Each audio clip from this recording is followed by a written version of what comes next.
외로움은 가끔씩 실수를 불러일으키곤 하는 것 같습니다. 주위의 조언대로 몇 번을 숙고한 후 일을 결정해야 했었는데 이번에는 그러지 못했네요. 한 번의 큰 실수가 이토록 너무나 뼈아프게 다가오는 건 처음인 것 같습니다. 여러분 중에서 재혼에 대해 고민하시는 분들이 계시다면 제 사연을 한번 들어보시는 것을 권해드려요. 저와 같은 일이 여러분에게 생기지 않길 바랄 뿐입니다. 저는 이정희입니다. 올해 56이죠. 전남 여수에서 작은 꽃집을 운영하고 있습니다.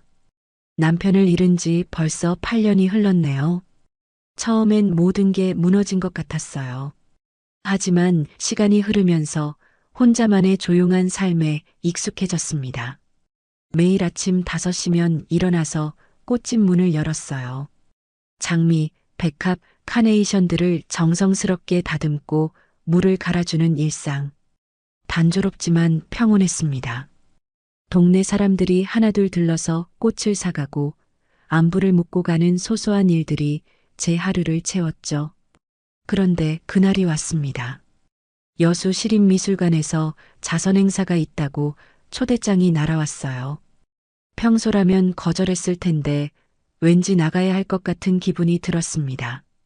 검은색 원피스에 진주 목걸이를 걸고 오랜만에 화장을 했어요. 거울 속 제 모습이 낯설게 느껴졌습니다. 미술관은 생각보다 화려했습니다.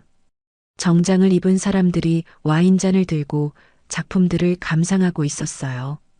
저는 구석진 곳에서 조용히 그림들을 보고 있었는데 갑자기 옆에서 목소리가 들렸습니다. 이 그림 어떻게 보세요? 돌아보니 키가 크고 단정한 정장을 입은 남자분이 서 있더라고요. 머리는 희끗희끗했지만 눈빛이 또렷하고 인상이 온화했습니다. 아, 네. 색감이 참 따뜻한 것 같아요. 마치 봄날 오후 햇살 같다고 할까요? 정말 좋은 표현이네요. 저도 그런 느낌을 받았거든요. 그분은 한상훈이라고 자기소개를 했습니다.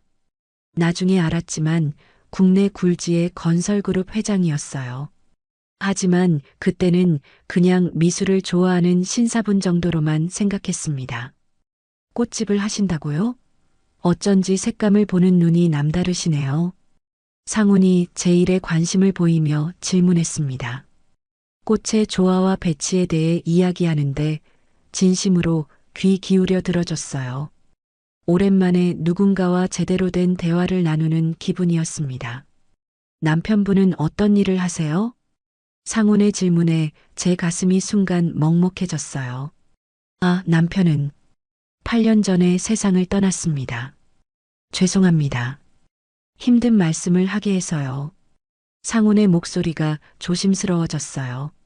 하지만 이상하게도 위로받는 기분이 들었습니다. 그동안 아무도 제 속마음을 궁금해하지 않았거든요. 혼자 지내시기 힘들겠어요. 처음엔 그랬죠. 하지만 이제는 괜찮습니다. 꽃들이 좋은 친구가 되어줘서요. 상훈이 고개를 끄덕였어요. 그 시선이 참 따뜻했습니다. 행사가 끝날 무렵 상훈이 조심스럽게 말을 꺼냈습니다.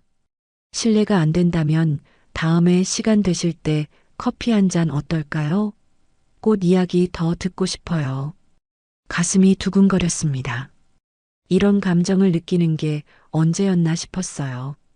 8년 만에 처음으로 누군가에게 설레는 마음을 품게 된 거죠. 좋습니다. 언제든 연락하세요. 그날 밤 집에 돌아와서도 잠이 오지 않았어요. 마치 10대 소녀가 된 것처럼 가슴이 떨렸습니다. 혹시 이게 운명일까요? 그때는 정말 그런 생각이 들었어요. 그 후로 상훈과는 자주 만나게 되었어요. 처음엔 조용한 카페에서 차를 마시며 이런저런 얘기를 나누는 정도였습니다. 상훈은 제 말을 진심으로 들어줬어요. 꽃집 운영의 어려움부터 남편을 잃고 혼자 살아온 외로움까지 누군가에게 이렇게 속마음을 털어놓는 건 정말 오랜만이었습니다. 그런데 어느 화요일 오전 평소와는 전혀 다른 일이 벌어졌어요. 꽃집 앞에 검은색 고급 승용차가 멈췄습니다. 번호판을 보니 서울 차량이더라고요. 차에서 정장을 입은 남자들이 먼저 내렸어요. 그 뒤로 상훈이 나타났습니다. 어머, 저 차 좀 봐. 얼마나 비싼 차야. 카운터 앞에 있던 김순자 할머니가 작은 목소리로 중얼거렸어요. 꽃을 고르던 젊은 주부들도 모두 창문 쪽으로 고개를 돌렸습니다. 저는 가슴이 두근거리기 시작했어요. 상훈이 손에 커다란 백합 꽃바구니를 들고 가게 문을 열었습니다. 제 꽃집에서 파는 것보다 훨씬 크고 화려한 바구니였어요. 하얀 백합들이 정말 우아하게 배치되어 있었습니다. 이 가게가 여수에서 가장 향기로운 곳이네요. 상훈의 목소리가 온 가게에 울려 퍼졌어요. 그 순간 가게 안에 있던 모든 사람들이 저를 쳐다봤습니다. 김순자 할머니부터 젊은 주부들까지 누군지 모르지만 대단한 분 같다는 눈빛이었어요. 어머머, 정희 씨 아는 분이세요? 저런 멋진 분이 왜 여기에? 속삭이는 소리들이 들렸습니다. 제 얼굴이 붉어지는 걸 느꼈어요. 부끄럽기도 하고 설레기도 하고 당황스럽기도 하고 정말 복잡한 감정이 밀려왔습니다. 이렇게까지 오실 필요 없었는데요. 제가 작은 목소리로 말하자 상우는 환하게 웃으며 대답했습니다. 당연히 와야죠. 이정희 씨가 계신 곳이니까요. 그 말에 가게 안 사람들이 웅성거리기 시작했어요. 누가 저런 멋진 분인지 정희 씨와는 어떤 사이인지 궁금해하는 시선들. 저는 어찌할 바를 몰라 손으로 앞치마를 만지작거렸습니다. 이 꽃들 정말 예쁘네요. 어디서 가져오신 거예요? 서울에서 특별히 주문했습니다. 이정희 씨께 어울릴 것 같아서요. 상훈의 말에 또 한 번 웅성거림이 일었어요. 이제 온 동네에 소문이 날 게 뻔했습니다. 그날 이후로 상훈은 매주 금요일이면 여수로 내려왔어요. 처음엔 단순한 식사였는데 점점 특별한 곳들로 데려가기 시작했습니다. 바다가 보이는 고급 레스토랑에서 코스 요리를 먹기도 하고 순천만 갈대밭을 걸으며 대화를 나누기도 했죠. 이런 곳에 와본 지가 언제인지 모르겠어요. 고급 레스토랑에 앉아 창밖 바다를 바라보며 제가 말했습니다. 웨이터가 정중하게 음식을 서빙하고 촛불이 은은하게 타오르는 분위기. 꿈 같은 시간이었어요. 앞으로 자주 이런 곳에 오시게 될 거예요. 상훈이 의미심장하게 말했습니다. 그 말의 뜻을 완전히 이해하지는 못했지만 왠지 가슴이 설렜어요. 가장 기억에 남는 건 어느 토요일 오후였습니다. 상훈이 저를 데리고 간 곳은 일반인들은 들어갈 수 없는 개인 정원이었어요. 온갖 꽃들이 계절별로 심어져 있고 작은 연못과 분수까지 있는 꿈 같은 공간이었습니다. 어떠세요? 마음에 드시나요? 정말 아름다워요. 이런 곳이 있는 줄도 몰랐어요. 저는 감탄사를 연발하며 꽃들을 구경했습니다. 상우는 제 옆에서 흐뭇하게 바라봤어요. 그 시선이 참 따뜻했습니다. 하지만 한편으로는 부담스러운 마음도 들었어요. 이런 대접을 받을 자격이 제게 있을까 하는 생각. 상우는 분명 저와는 다른 세계에 사는 분인데 과연 이 관계가 지속될 수 있을까 하는 의문도 생겼죠. 그래도 그 순간만큼은 정말 행복했습니다. 2달 정도 만나면서 상훈과 저는 점점 가까워졌어요. 매주 만나는 시간이 기다려졌고 전화 통화도 자주 했습니다. 그런데 어느 날 상훈이 특별한 제안을 했어요. 이번 주말에 서울로 올라오시는 건 어떨까요? 특별한 곳에 가고 싶어서요. 서울까지요? 그건 너무 멀어서. 걱정하지 마세요. 제가 모든 걸 준비해 드릴게요. 상훈의 간절한 목소리에 결국 승낙하고 말았습니다. 금요일 저녁 상훈이 보낸 차를 타고 서울로 향했어요. 고급 호텔에서 하룻밤을 보내고 토요일 오후에 한강으로 향했습니다.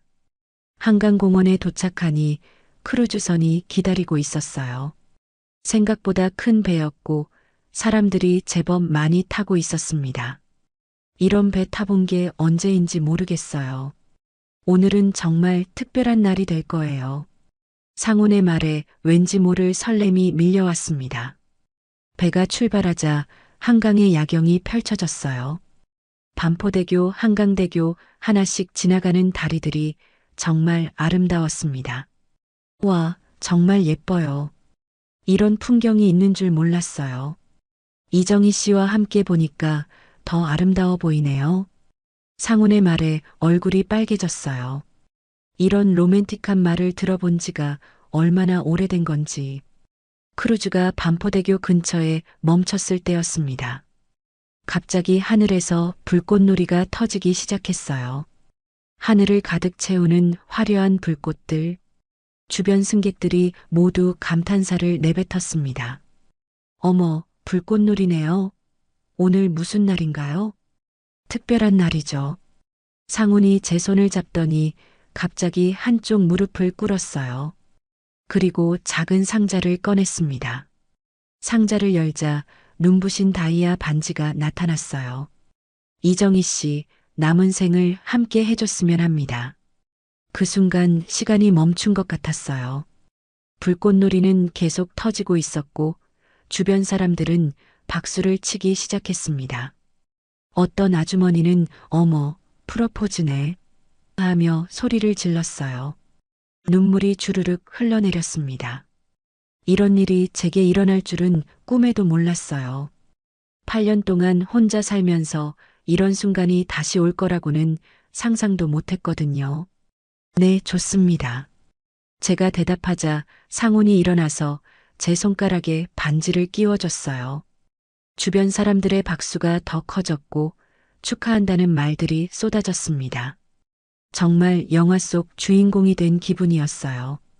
그날 밤 호텔 로비에서 상훈이 말했습니다. 결혼 준비는 제가 모든 걸 맡을게요.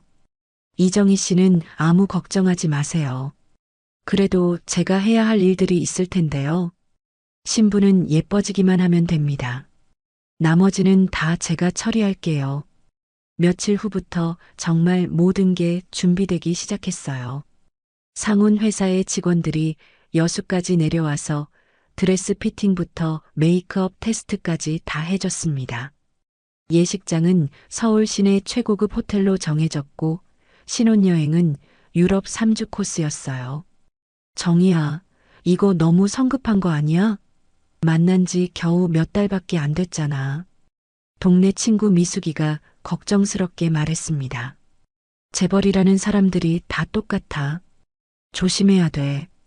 꽃집 단골 할머니도 은근히 경고했어요.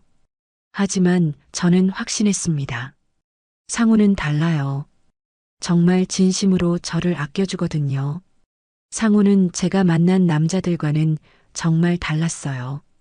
세심하고 배려심이 깊었고 무엇보다 저를 소중하게 대해줬습니다. 꽃집 일에 대해서도 관심을 가져주고 제 의견을 존중해줬어요. 결혼식 한 달 전 상훈이 말했습니다. 결혼하면 서울에서 살아야 해요. 괜찮으시죠? 꽃집은 어떻게 하죠? 다른 사람에게 맡기거나 정리하세요. 이제 그런 일 안 하셔도 됩니다. 잠깐 망설여졌지만 새로운 인생을 시작하는 거니까 당연한 일이라고 생각했어요. 상훈과 함께라면 어디든 행복할 것 같았거든요. 결혼식은 정말 환상적이었어요. 서울 시내 최고급 호텔에서 열린 예식장에는 각계 인사들이 모여들었습니다. 저는 꿈에서나 볼 법한 웨딩드레스를 입고 상훈과 함께 버질로드를 걸었어요. 그 순간만큼은 정말 세상에서 가장 행복한 여자 같았습니다. 신혼여행지는 제주도였어요. 상훈이 조용한 곳에서 둘만의 시간을 갖자며 선택한 곳이었습니다. 고급 리조트에서 머물며 제주의 아름다운 자연을 만끽할 수 있을 거라고 기대했어요. 첫날은 정말 완벽했습니다. 푸른 바다를 바라보며 산책하고 맛있는 해산물 요리를 먹으며 대화를 나눴어요. 상우는 여전히 다정했고 배려심이 많았습니다.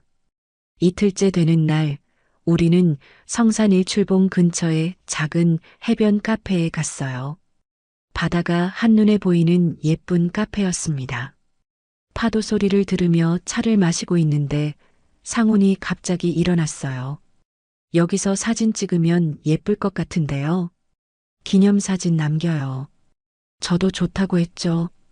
오랜만에 행복한 모습을 사진으로 남기고 싶었어요. 바다를 배경으로 서니까 정말 멋진 풍경이었습니다. 자, 손은 이렇게 올리시고요. 상훈이 제 팔을 잡고 위치를 조정했어요. 고개는 조금 더 오른쪽으로 돌리세요. 그래요. 그 정도면 좋아요. 처음엔 더 예쁜 사진을 찍어주려는 배려라고 생각했어요. 하지만 계속 지시가 이어졌습니다. 표정이 너무 딱딱해요. 좀 더 자연스럽게 웃어보세요. 어깨는 내리시고 턱은 살짝 들어보세요. 아니에요. 그렇게 말고 이렇게요. 한 장의 사진을 찍는데 거의 10분이 걸렸어요. 상우는 제 포즈 하나하나를 세밀하게 조정했습니다. 처음엔 웃고 있었는데 점점 어색해지기 시작했어요. 이제 됐죠? 한 장 더 찍어요. 방금 것은 손 위치가 조금 이상해요. 결국 같은 자리에서 20장 넘게 사진을 찍었습니다. 저는 점점 피곤해졌어요. 자연스러운 모습을 찍는 게 아니라 마치 광고 촬영을 하는 기분이었거든요. 이제 카페 안으로 들어가서 커피 마셔요. 카페 안은 아늑하고 따뜻했어요. 메뉴판을 보니 원두 종류가 다양했습니다. 저는 평소 즐겨 마시던 아메리카노를 주문하려고 했어요.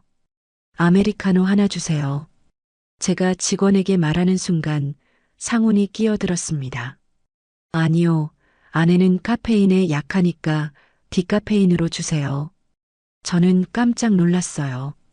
카페인에 약하다니 그런 말을 한 적이 없는데요. 아, 네. 디카페인 아메리카노로 하겠습니다. 직원이 대답하고 주문을 받으러 갔습니다. 저는 상훈을 바라봤어요. 나 아침엔 커피 꼭 마시는데 카페인 없으면 맛이 없어요. 건강을 위해 습관을 바꿔야죠. 카페인은 몸에 좋지 않아요. 상훈의 목소리가 단호했어요. 마치 제가 어린아이라도 되는 것처럼 말하는 톤이었습니다. 하지만 전 괜찮은데요. 지금까지 아무 문제 없이 마셨어요. 그게 문제예요. 몸에 안 좋은 걸 모르고 계속 드시고 있었던 거죠. 더 이상 말하면 분위기가 이상해질 것 같았어요. 신혼여행인데 괜히 다투고 싶지 않았습니다. 그래서 억지로 웃으며 넘어갔어요. 그럼 오늘부터는 디카페인으로 마셔볼게요. 하지만 마음속으로는 뭔가 이상했어요. 제가 뭘 마실지는 제가 정하는 거 아닌가요? 왜 상훈이 대신 결정하는 걸까요? 디카페인 커피가 나왔을 때 정말 밍밍하고 맛이 없었어요. 하지만 상훈 앞에서 그런 표정을 지을 수는 없었습니다. 어때요? 디카페인도 괜찮죠? 네, 좋아요. 거짓말이었어요. 전혀 좋지 않았습니다. 하지만 뭔가 다른 대답을 하면 안 될 것 같은 분위기였어요. 그날 밤 호텔로 돌아와서도 계속 그 일이 마음에 걸렸어요. 혹시 제가 예민하게 반응하는 걸까요? 상우는 제 건강을 걱정해서 그런 거겠죠. 하지만 왠지 모르게 기분이 이상했습니다. 아직은 신혼여행이니까 서로 맞춰가는 과정이라고 생각하려 했어요. 하지만 가슴 한편으로는 작은 의문이 싹트기 시작했습니다. 신혼여행을 마치고 서울로 돌아왔어요. 상훈의 집은 한남동에 있는 거대한 저택이었습니다. 정원만 해도 웬만한 공원 크기였고 집 안에는 방이 12개나 되었어요. 처음 들어갔을 때는 정말 궁전에 온 기분이었습니다. 어때요? 마음에 드시나요? 너무 크고 화려해서 제가 살기엔 금방 익숙해지실 거예요. 여기가 이제 이정희 씨 집이니까요. 하지만 익숙해지기는커녕 점점 더 어색해졌어요. 첫날 밤부터 뭔가 이상했거든요. 상훈이 작은 종이를 건네주더라고요. 내일 일정표예요. 미리 보시고 준비하세요. 일정표라니요? 종이를 펼쳐보니 정말 자세하게 적혀 있었어요. 오전 7시 기상, 오전 7시 30분 조식, 오전 9시 요가 수업, 오전 11시 미용실. 하루 종일 스케줄이 빽빽하게 짜여 있었습니다. 심지어 몇 시에 뭘 먹을지까지 정해져 있었어요. 이걸 다 해야 하나요? 부인의 품격을 위해서요. 재벌 회장 부인이 아무렇게나 지낼 수는 없잖아요. 상훈의 말에 일리가 있다고 생각했어요. 저도 이제는 달라져야겠죠. 하지만 막상 그 스케줄대로 사니까 숨이 막혔습니다. 매일 아침 7시 정각에 하녀가 와서 깨웠어요. 아침 식사는 영양사가 짜준 메뉴였고 운동도 개인 트레이너가 지도했습니다. 그런데 제가 하고 싶은 건 하나도 없었어요. 가장 충격적이었던 건 옷장이었습니다. 제가 여수에서 가져온 옷들은 모두 치워져 있었어요. 대신 새로운 옷들이 가득 걸려 있었습니다. 이 옷들은 어디서 온 거예요? 스타일리스트가 부인 체형에 맞춰 준비한 거예요. 앞으로는 이 옷들만 입으시면 됩니다. 제가 좋아하던 편안한 원피스나 청바지는 하나도 없었어요. 전부 정장이나 고급 브랜드 옷들 뿐이었습니다. 제 옷은 어디에 있나요? 재벌 회장 부인에게 어울리지 않는 옷들은 정리했습니다. 정리했다는 게 무슨 뜻인지 알 것 같았어요. 아마 버렸거나 어디엔가 보관했겠죠. 제가 아끼던 옷들인데도 말이에요. 그날부터 매일 아침 스타일리스트가 와서 제 옷을 골라줬습니다. 어떤 액세서리를 할지, 어떤 가방을 들지까지 다 정해줬어요. 오늘은 회장님과 중요한 미팅이 있으시니까 이 정장으로 하겠습니다. 전 그냥 편한 옷을 입고 싶은데요. 부인께서 편하게 입으시면 회장님 이미지에도 영향을 줍니다. 결국 제가 원하는 옷은 입을 수 없었어요. 매일 남이 정해준 옷을 입고 남이 정해준 스케줄대로 움직였습니다. 일주일쯤 지났을 때였어요. 여수에 있는 친구 미숙이에게서 전화가 왔습니다. 정희야, 어때? 신혼생활 재밌어? 응, 좋아. 근데 바빠서 죽겠어. 그럼 이번 주말에 내가 서울로 놀러 갈까? 오랜만에 만나자. 정말 반가웠어요. 친구와 만나서 속 시원하게 이야기하고 싶었습니다. 좋아, 그래. 언제 올래? 하지만 상훈에게 이야기했을 때 반응이 달랐어요. 이번 주말은 안 되겠어요. 중요한 모임이 있거든요. 그럼 다음 주는 어때요? 다음 주도 스케줄이 있고, 당분간은 힘들 것 같네요. 그럼 언제쯤 가능할까요? 나중에 시간 되면 연락드릴게요. 결국 미숙이와 만나는 일은 무산됐어요. 저는 상훈에게 다시 물어봤습니다. 정말 중요한 모임인가요? 친구 하나 만나는 것도 안 돼요? 부인의 교육과 사교계 적응이 더 중요해요. 개인적인 만남은 나중에 하세요. 그때 깨달았어요. 제가 원하는 건 아무것도 할 수 없다는 걸. 언제 일어날지, 뭘 먹을지, 뭘 입을지, 누굴 만날지까지 모든 게 정해져 있었어요. 밤에 침대에 누워서 생각했습니다. 이 집에서 나는 나대로 살 수 없구나. 마치 예쁜 새 장 속의 새가 된 기분이었어요. 새 장은 황금으로 만들어져 있지만 결국은 새 장일 뿐이었습니다. 그런데 상우는 이런 제 마음을 전혀 이해하지 못하는 것 같았어요. 오히려 제가 불만을 표현하면 이상하다는 표정을 지었습니다. 이렇게 좋은 환경에서 뭐가 불만이세요? 점점 숨이 막혔어요. 자유롭게 커피 한 잔 마실 수도 없고 친구 하나 만날 수도 없는 살. 이게 정말 제가 꿈꾸던 결혼 생활일까요? 한 달이 지나면서 저는 집 안 분위기를 조금씩 파악하기 시작했어요. 하인들과 경호원들이 여러 명 있었는데 처음엔 모두 정중하고 친절했습니다. 하지만 시간이 지날수록 그들 사이에서 은근히 나누는 대화들이 귀에 들어오기 시작했어요. 어느 날 오후 정원에서 산책을 하다가 우연히 정원사와 하인, 아주머니의 대화를 들었습니다. 새 부인은 괜찮은 것 같아. 그러게요. 착하시고 예의도 바르시고 이번엔 오래 계셨으면 좋겠는데 이번엔 오래 계셨으면 그 말이 이상했어요. 왜 그런 말을 하는 걸까요? 며칠 후 부엌에서 물을 마시고 있는데 요리사 아주머니들이 조용히 이야기하는 소리가 들렸어요. 전에 두 분은 어떻게 됐을까요? 글쎄요. 갑자기 해외로 떠나셨다고 하던데. 그런데 이상하지 않아요? 가족들한테도 연락이 안 된다면서요. 쉿, 조심해요.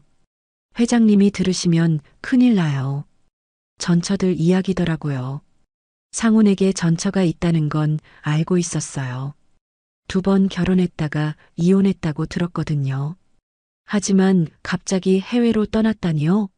그것도 가족들과 연락이 안 된다니요? 호기심이 생겼어요. 그날 저녁 상훈에게 자연스럽게 물어봤습니다. 여보, 전에 결혼하셨던 분들은 어떻게 지내세요? 상훈의 표정이 순간 굳어졌어요. 왜 갑자기 그런 걸 물어보세요? 그냥 궁금해서요. 좋은 관계로 헤어지셨나 해서. 과거 일은 묻지 마세요. 지금은 이정희 씨만 있으면 돼요. 상훈의 목소리가 차갑게 변했어요. 더 이상 묻기 어려운 분위기였습니다. 하지만 그 일 이후로 더 신경이 쓰였어요. 집 안 곳곳을 다니면서 혹시 전처들의 흔적이 남아있는지 살펴봤습니다. 하지만 아무것도 찾을 수 없었어요. 마치 처음부터 없었던 사람들 같았습니다. 2주 후 상훈이 며칠간 출장을 간 사이에 일이 벌어졌어요. 관리사무소에서 지하 창고를 정리하자고 제안했습니다. 부인께서 직접 확인하시는 게 좋을 것 같아요. 필요 없는 물건들은 처분하고요. 지하 창고는 정말 넓었어요. 온갖 물건들이 정리되어 있었는데 대부분 오래된 가구나 장식품들이었습니다. 한쪽 구석에 상자들이 쌓여 있었어요. 저 상자들은 뭐예요? 잘 모르겠습니다. 회장님이 개인적으로 보관하라고 하신 것 같은데요. 상자 하나를 열어봤어요. 그런데 안에서 여자 옷들이 나왔습니다. 고급스러운 정장과 원피스들. 제 옷과는 전혀 다른 스타일이었어요. 다른 상자도 열어봤습니다. 화장품과 액세서리들이 들어있었어요. 그리고 사진들도 있었습니다. 젊고 예쁜 여자들이 상훈과 함께 찍은 사진들. 아마 전처들인 것 같았어요. 이 사진들은 언제 찍은 건가요? 관리사무소 직원이 사진을 보더니 당황하는 표정을 지었어요. 아, 이건 제가 잘 모르겠습니다. 하지만 저는 사진 뒷면에 적힌 날짜를 봤어요. 불과 3년 전, 5년 전 사진들이었습니다. 그렇다면 이 여자들이 상훈의 전처들이 분명했어요.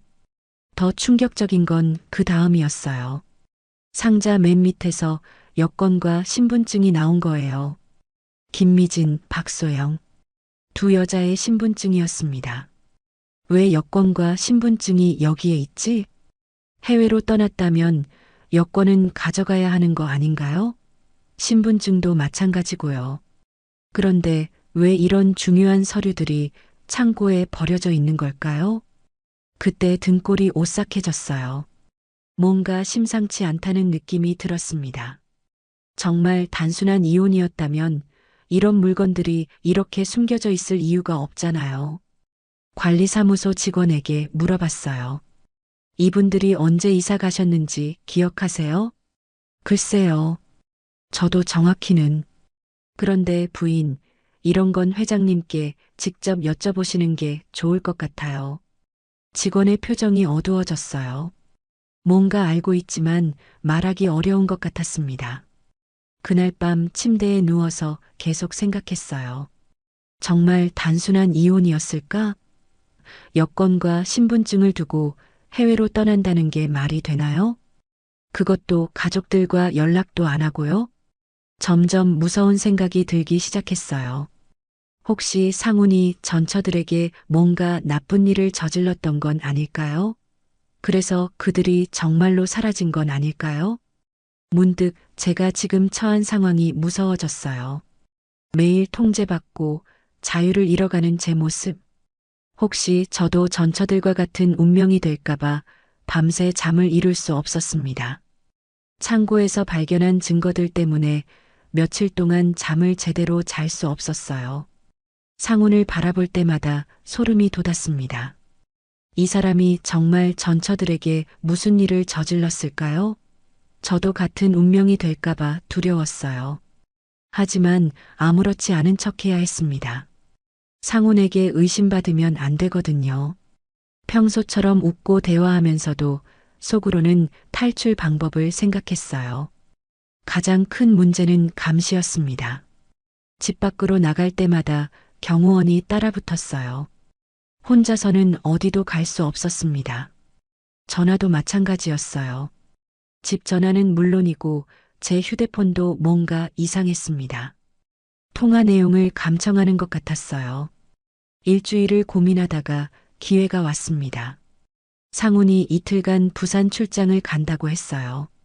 그동안 경비는 조금 느슨해질 거라고 생각했습니다. 상훈이 떠난 다음 날 저는 미용실에 간다고 핑계를 댔어요. 평소 다니던 미용실이 아니라 강남에 있는 다른 곳으로 갔습니다. 경호원은 밖에서 기다리고 있었고 저는 미용실 뒷문으로 빠져나왔어요. 급하게 택시를 타고 여수에서 올라온 지인 연희를 만났습니다. 연희는 제가 여수에서 꽃집을 할 때부터 알고 지낸 사이예요. 미리 연락해서 서울 어느 조용한 카페에서 만나기로 했었거든요. 정희야, 무슨 일이야? 목소리가 이상하더라. 연희가 걱정스러운 표정으로 물어봤어요. 저는 지금까지 있었던 일들을 차근차근 이야기했습니다. 통제당하는 일상부터 창고에서 발견한 전처들의 물건까지 모든 것을요. 정말 그런 일이 있었어? 연희의 얼굴이 창백해졌어요. 그리고 잠시 생각하더니 충격적인 말을 했습니다. 정희야, 혹시 박소영이라는 이름 들어봤어? 네, 신분증에서 봤어요. 상훈의 전처 중 한 명인 것 같던데. 소영이는 내 대학 동기야. 3년 전에 갑자기 연락이 끊어졌어. 연희의 말에 심장이 멈추는 것 같았어요. 정말요? 그럼 소영 씨가 해외로 떠났다는 건 거짓말일 가능성이 높아. 소영이는 해외여행도 싫어하던 애였거든. 게다가 가족들이 찾아도 연락이 안 된다니까. 연희가 더 무서운 말을 했어요. 정희야, 그 사람 절대 쉽게 놓아주지 않을 거야. 소영이도 결혼 후에 이상하다고 전화한 적이 있어. 자유가 없다고, 감시당한다고. 등골이 서늘해졌어요.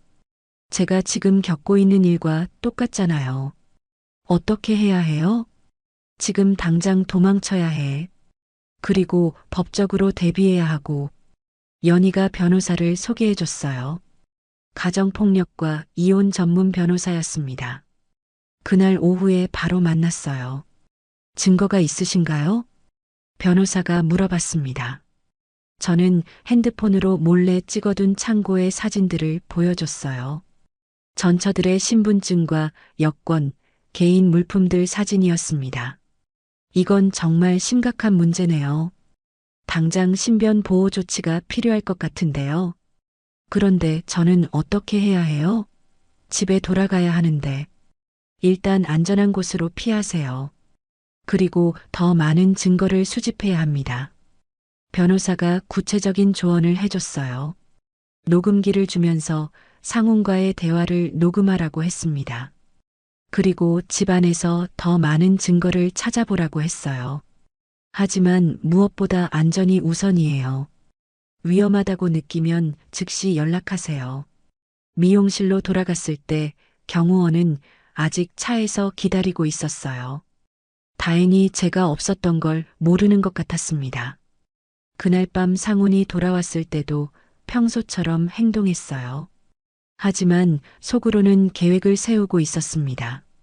증거를 더 모으고 적절한 때에 탈출해야겠다고요. 며칠 후 기회가 왔어요. 상훈이 일주일간 해외 출장을 간다고 했습니다. 저는 건강검진을 받으러 강원도에 있는 요양병원에 간다고 핑계를 댔어요. 혼자 가시겠어요? 경호원을 보낼까요? 아니에요. 조용히 쉬고 싶어서요. 며칠 있다가 올게요.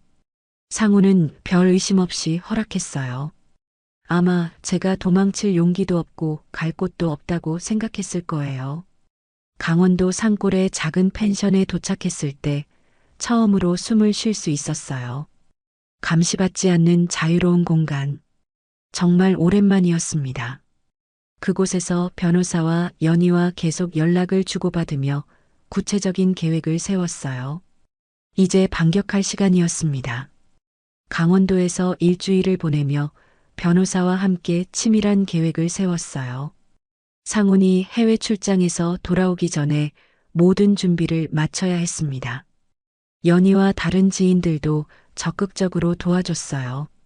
가장 중요한 건 증거 수집이었습니다. 변호사가 사설 탐정을 고용해서 상훈의 과거를 조사했어요. 놀랍게도 재산 은닉 의혹과 전처들에 대한 통제 행위들이 하나둘씩 드러났습니다. 이정희 씨, 정말 위험한 상황이었어요. 다행히 빠져나오셨네요.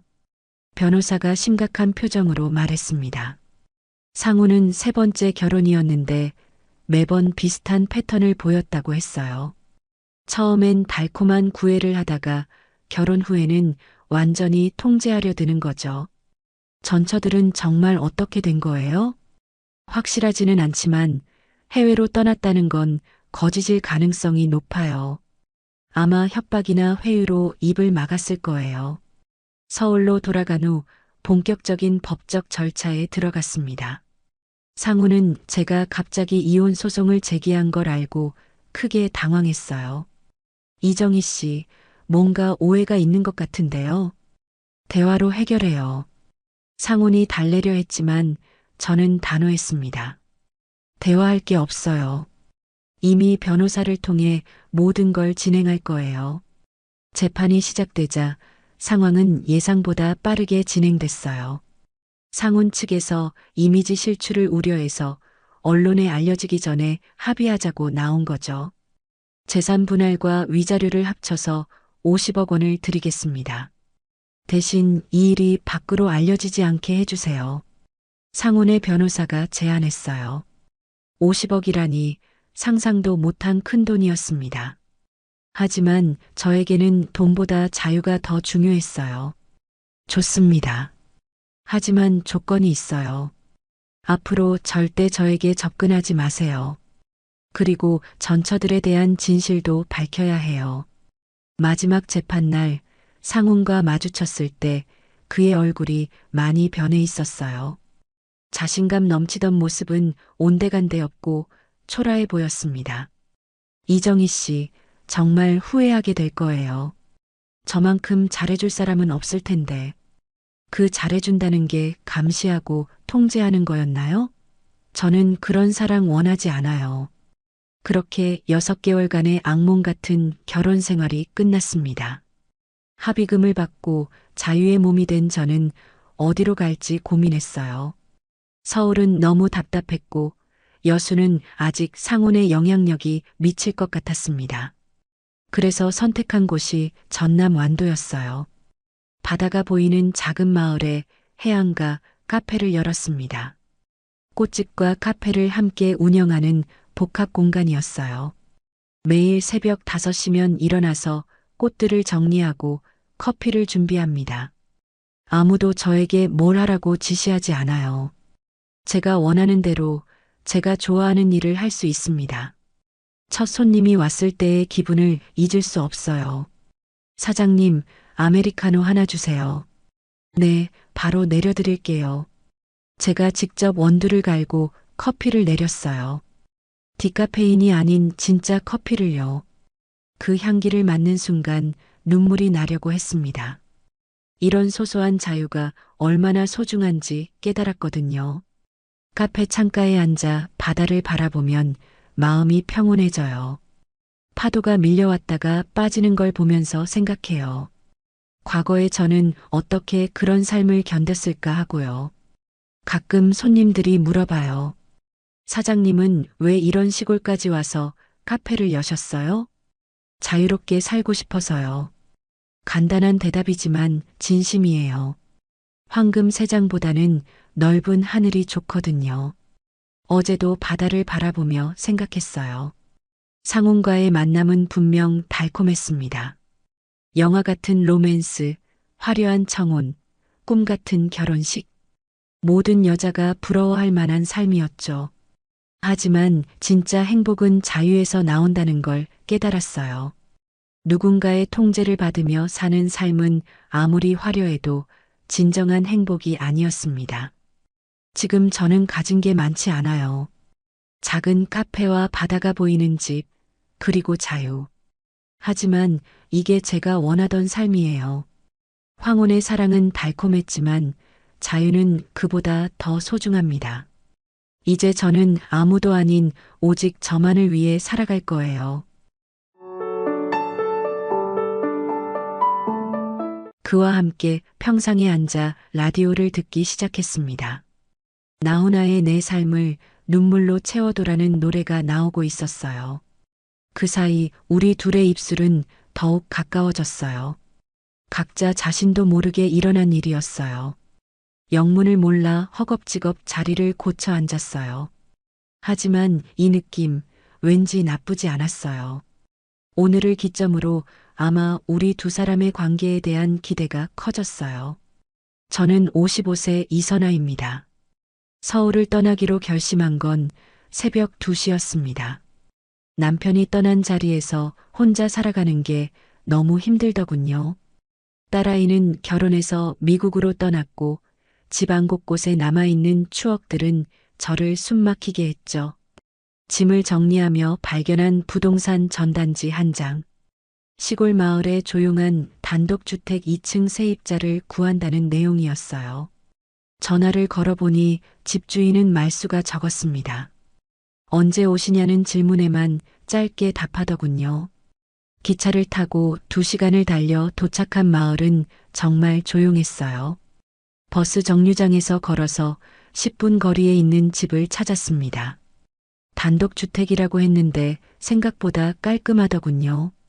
작은 마당에는 텃밭이 가꿔져 있었고 대문 옆에는 이름표가 달려 있었죠. 조상현이라고 적혀 있었습니다. 배를 누르자 1층에서 한 남자가 나왔어요.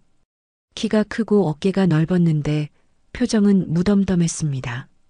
인사를 건넸지만 고개만 살짝 끄덕일 뿐이더군요. 이선아입니다. 전화드린 사람이에요. 아, 네. 조상현입니다. 2층이 방입니다. 말투도 딱딱했어요.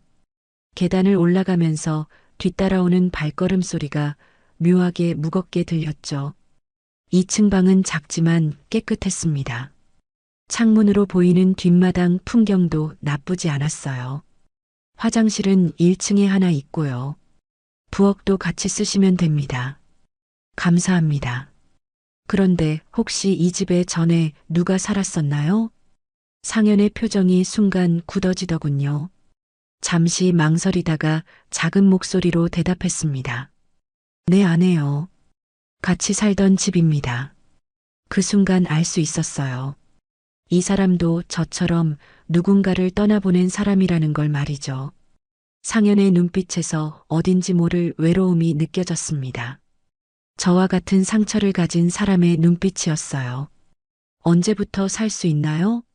내일부터라도 괜찮습니다. 그렇게 저는 조상현이라는 낯선 남자의 집 2층에 살게 되었습니다. 짐을 옮기면서도 1층에서는 아무 소리가 나지 않았어요. 마치 유령처럼 조용한 사람이었죠. 저녁 무렵 마당에서 빨래를 널다가 창문 너머로 보니 상현이 혼자 밥을 먹고 있었습니다. 그 뒷모습이 너무나 쓸쓸해 보였어요. 어쩐지 제 모습을 보는 것 같았죠. 두 사람이 같은 집에 살면서도 서로를 피하듯 지내는 이상한 동거가 시작되었습니다. 아침에 마주쳐도 눈인사 정도만 하고 지나갔어요. 상현은 항상 무표정했고 저 역시 어색해서 먼저 말을 걸지 못했죠.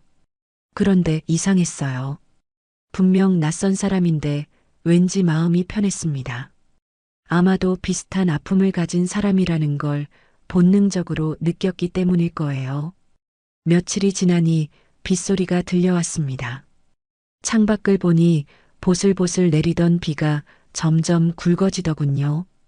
이런 날엔 따뜻한 국물이 생각나죠.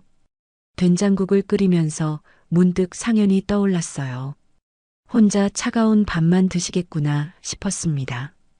김치전도 부쳤어요. 남편이 살아있을 때 자주 해주던 음식이었죠. 접시에 정성스럽게 담고 국그릇도 하나 더 준비했습니다. 마음 한구석이 두근거렸어요. 거절당하면 어떡하나 하는 걱정도 있었지만요. 1층으로 내려가서 조심스럽게 문을 두드렸습니다. 상현 씨, 잠깐만요. 문이 열리자 무표정한 얼굴이 나타났어요. 여전히 말수가 적은 사람이더군요. 된장국 끓였는데 너무 많이 만들었어요. 김치전도 있으니까 같이 드실래요? 상현은 잠시 망설이다가 고개를 끄덕였습니다. 부엌 식탁에 마주 앉아 밥을 먹기 시작했어요. 빗소리만 들리는 조용한 시간이었죠.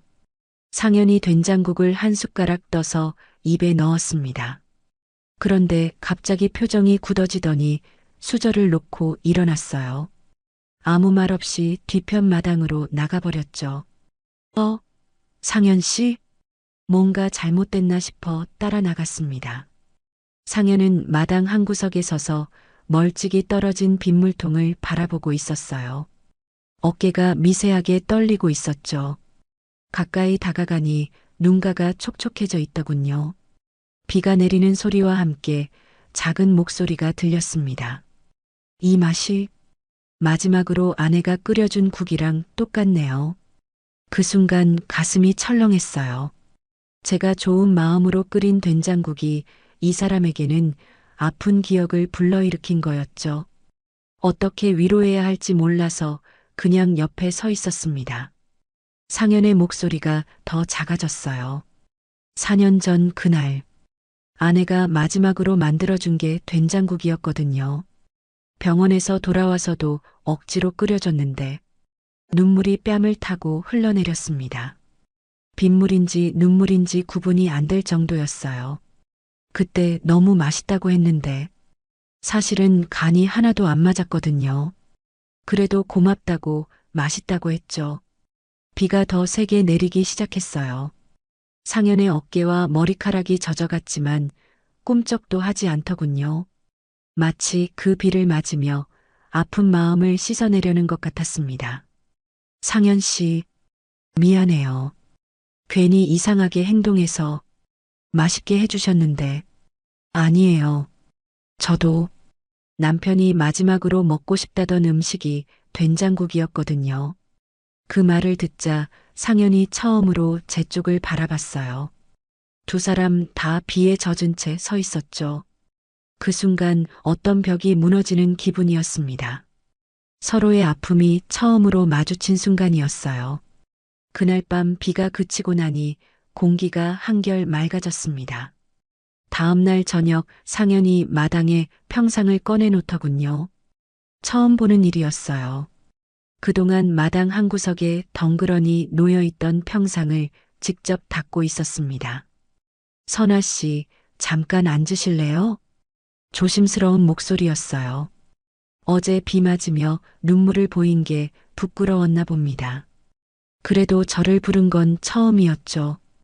평상에 나란히 앉으니 묘한 기분이었어요. 하늘에는 별이 총총 떠 있었고 마당 한편의 텃밭에서는 풀벌레 소리가 들려왔습니다. 한동안 아무 말 없이 앉아 있었죠. 어제 죄송했습니다. 상현이 먼저 말을 꺼냈어요. 무슨 말씀이에요? 괜찮아요. 좋은 마음으로 해주신 밥인데 그렇게 행동해서 아니에요. 저도 남편 먼저 보냈거든요. 그 말이 나오자마자 상현이 고개를 돌려 저를 바라봤어요. 처음으로 제대로 눈을 마주친 순간이었습니다. 가남이었어요. 2년 전에 6개월이라고 했는데 3개월 만에 떠났죠. 목소리가 조금씩 떨렸어요. 아직도 그 기억을 말로 꺼내는 게 힘들었거든요. 병원에서도 괜찮다고 했어요. 남편 앞에서는 울면 안 된다고 생각했죠. 그런데 정작 혼자 남으니까 말이 막혔습니다. 상현이 고개를 끄덕이며 들어주고 있었어요. 그날 이후 밥맛이 안 느껴지더라고요. 뭘 먹어도 모래 씹는 것 같았어요. 딸아이는 걱정했지만 어떻게 설명해야 할지 몰랐죠. 죽음보다 무서운 건 그 다음 날들이죠. 상현의 목소리에 깊은 울림이 있었어요. 똑같은 경험을 한 사람만이 할 수 있는 말이었죠. 맞아요. 장례 치를 때는 정신없어서 견딜만 했는데 모든 사람들이 떠나고 혼자 남은 그 순간부터 매일이 똑같아지죠. 일어나도 할 일이 없고 밥을 해도 혼자 먹고 상현도 자신의 이야기를 꺼내기 시작했어요. 아내는 급성 심근경색이었어요. 4년 전 아침에 깨어보니 이미 차가워져 있었죠. 그의 목소리가 잠시 멈췄습니다. 병원에서 돌아온 후 한 달 동안 아내 옷을 그대로 덧었어요. 빨래도 안 했죠. 혹시나 해서 돌아올까 봐서요? 네. 바보 같죠? 아니에요. 저도 남편 면도기 아직도 그대로 덧었거든요. 두 사람 다 쓴웃음을 지었어요. 서로의 아픔이 얼마나 똑같은지 알 수 있었죠. 별빛 아래서 나누는 이야기는 처음엔 아팠지만 점점 마음이 가벼워지는 기분이었습니다. 혼자 끙끙 앓던 상처를 누군가와 나눈다는 게 이렇게 위로가 되는 줄 몰랐어요. 며칠 후 장을 보러 나갔습니다. 마을 장터는 작았지만 필요한 건 다 있었어요. 상현이 키우는 텃밭 채소도 좋지만 가끔은 시장에서 장을 봐야겠더군요. 두부며 생선이며 하나씩 장바구니에 담았습니다. 돌아오는 길에 하늘이 갑자기 어두워졌어요. 먹구름이 몰려오더니 금세 빗방울이 떨어지기 시작했죠. 서둘러 걸음을 재촉했는데 비가 점점 세게 내렸습니다. 집이 코앞인데 참 운이 없었어요. 뛰어가다가 미끄러운 돌에 발을 헛디뎠죠. 장바구니를 놓치며 주저앉았습니다. 무릎이 얼얼하고 손바닥이 따가웠어요. 비까지 세게 내려서 순식간에 온몸이 젖어버렸죠.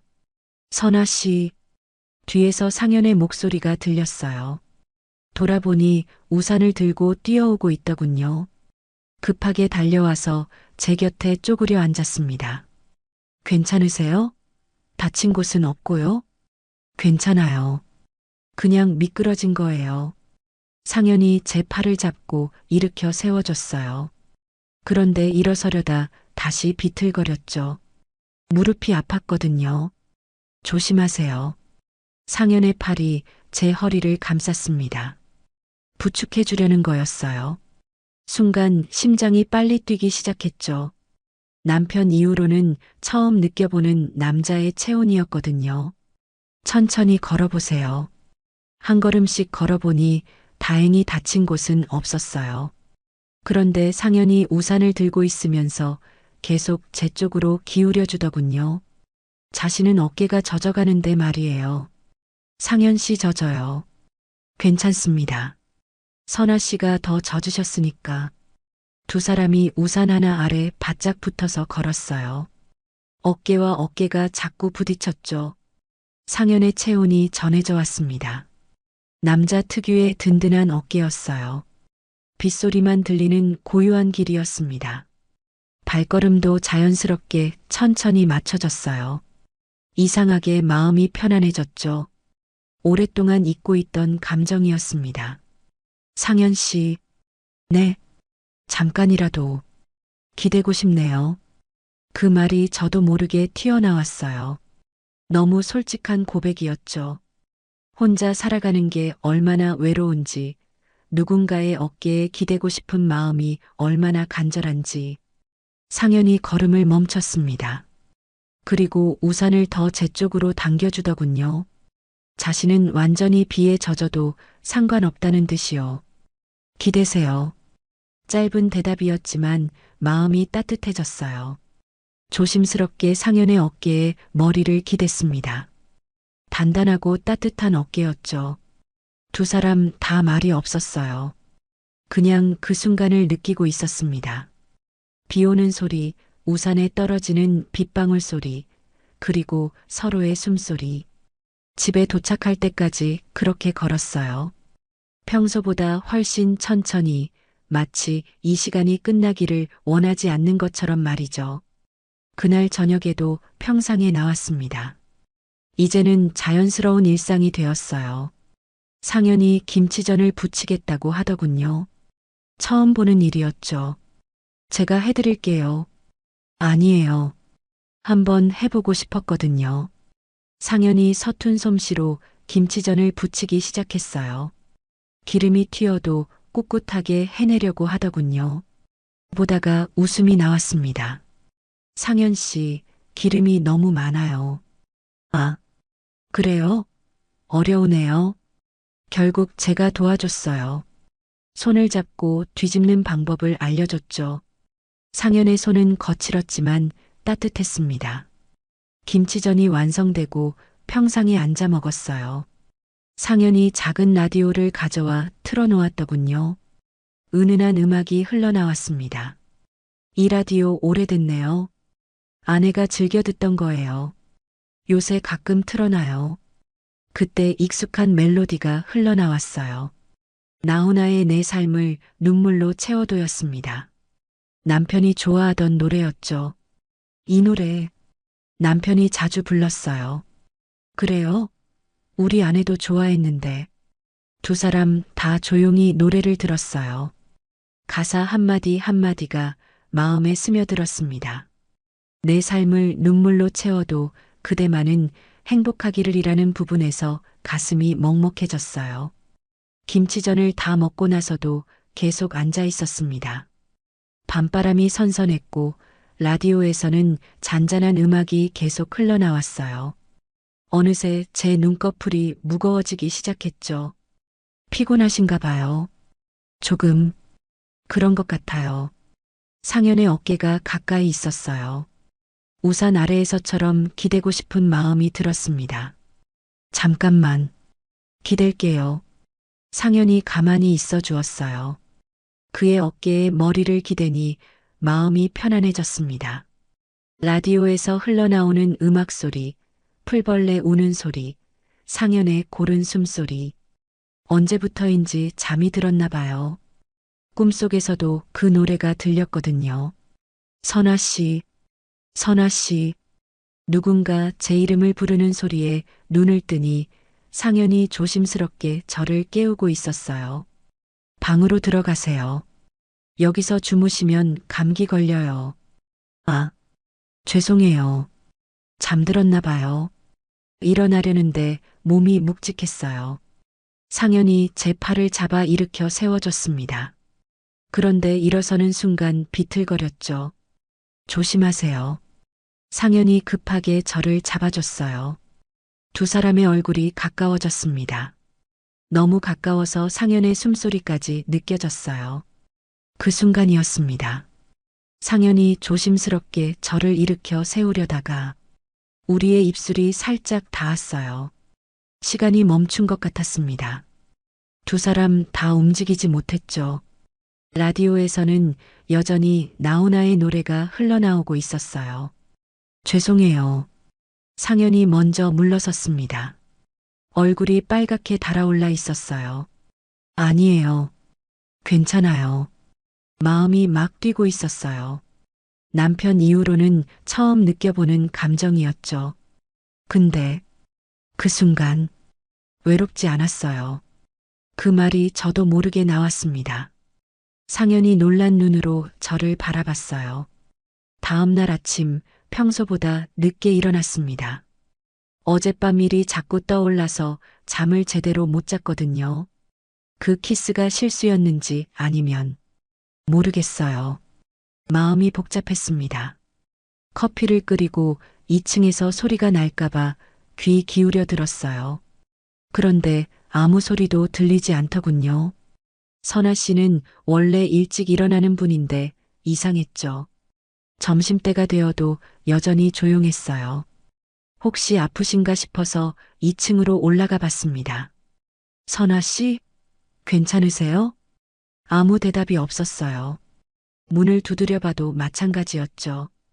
문고리를 돌려보니 잠겨 있지 않더군요.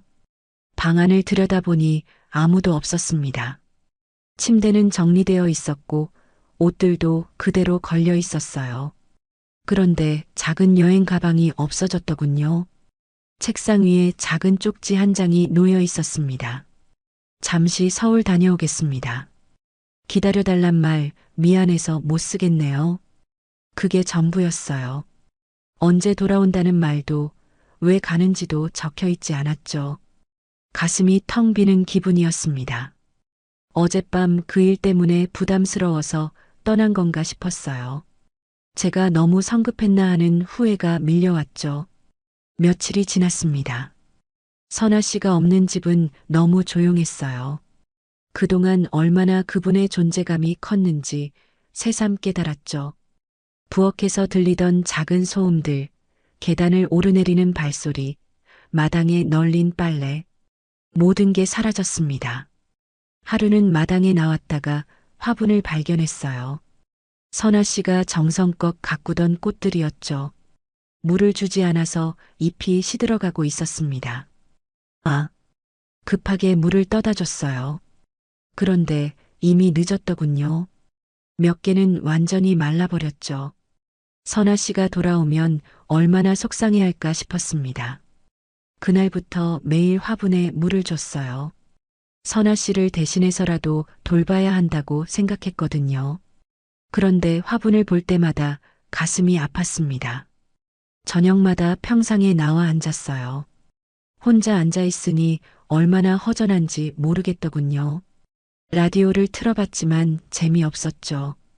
선아 씨와 함께 들을 때만 의미가 있었나 봅니다.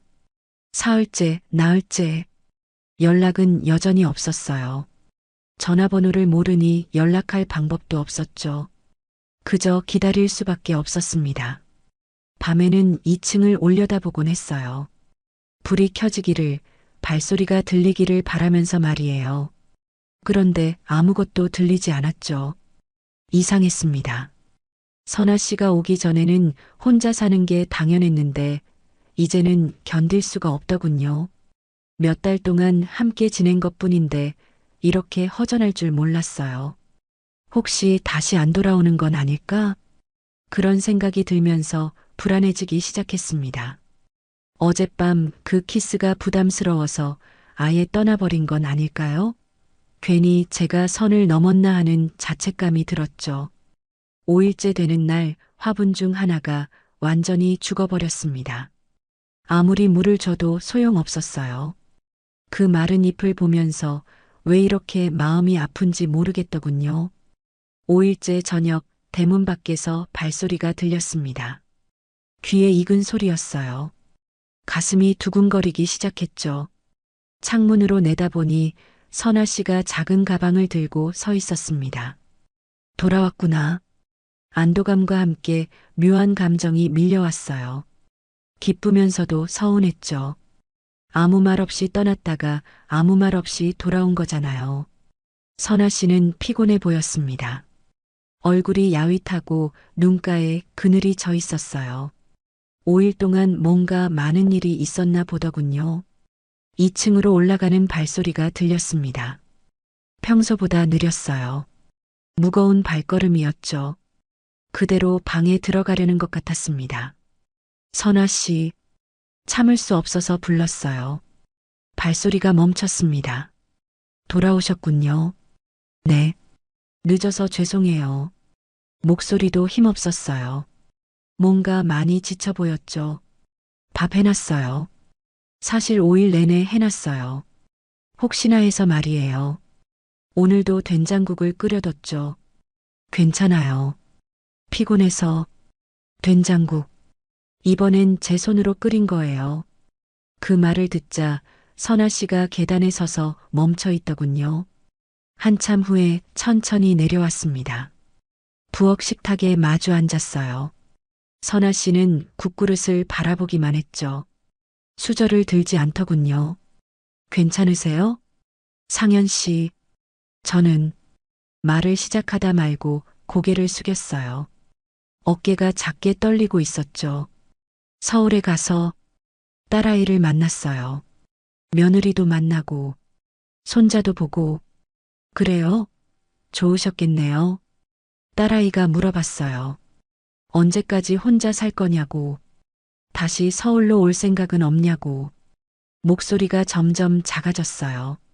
그러면서 하는 말이 엄마가 너무 외로워 보인다고. 이러다 우울증 걸릴까봐 걱정된다고. 선아 씨의 눈가가 촉촉해졌습니다. 그때 깨달았어요. 제가 얼마나 외로웠는지, 그리고 이곳에서 상현 씨와 지내면서 얼마나 마음이 편했는지. 이제 눈물이 뺨을 타고 흘러내렸어요. 이제 혼자 있고 싶지 않아요.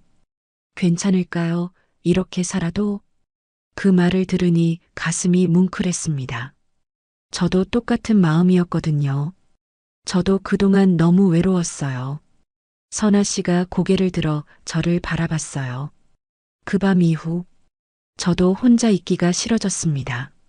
정말 솔직한 마음이었어요.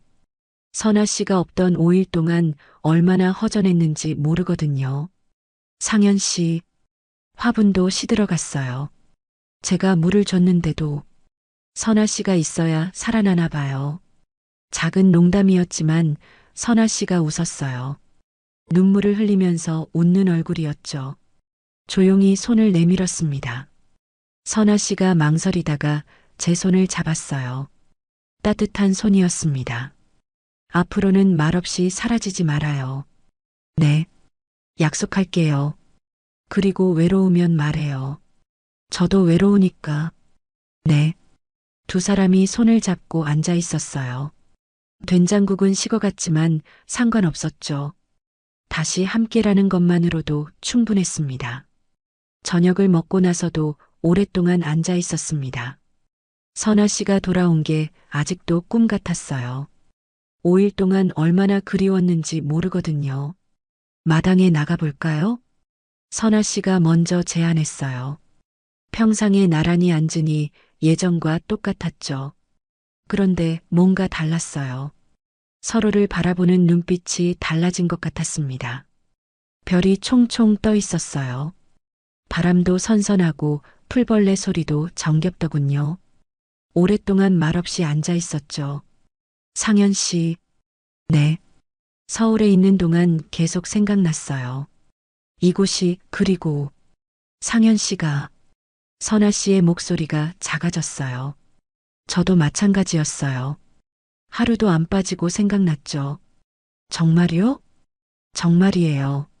화분에 물 주면서도, 혼자 밥 먹으면서도 계속. 선아 씨가 웃었어요.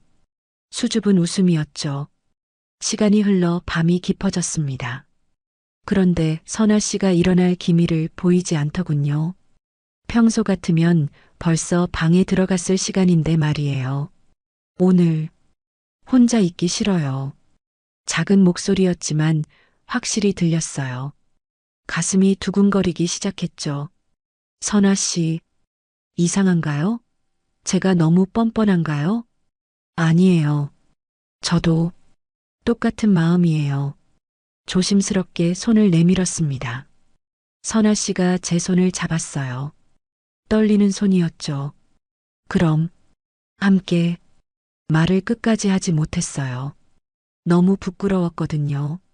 하지만 선아 씨가 고개를 끄덕였습니다. 두 사람이 일어나서 집 안으로 들어갔어요.